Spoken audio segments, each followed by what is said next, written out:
আরেকটা জিনিস হলো আপনাদের আমি আগেও বলছি যে আমরা এই ট্রাফিকের যে একটা সমস্যা এটা কিন্তু রয়ে গেছে।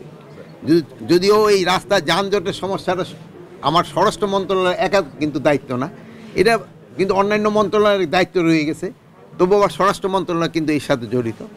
এই জন্য আমরা কিন্তু প্রায় 1000 ছাত্রদের আমরা এই ট্রাফিক নিয়োগের জন্য আমরা একটা প্রপোজাল পাঠিয়েছি। আমরা এই পর্যন্ত 400 জনের মতো নিয়েছি।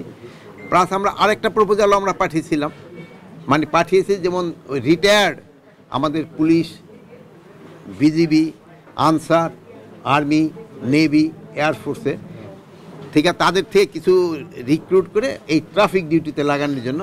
বাট এইটার রেসপন্সটা খুব কম, মানে অনেক আমি ভাবছিলাম যে তারা অনেকে আসতে চাবে, বাট ওরকম আমরা খুব একটা বড় সংখ্যা পাই নাই। আপনারা এটা প্রচার করে দিতে পারেন, যদি আসে আমরা এই একটা বড় সংখ্যা নেব।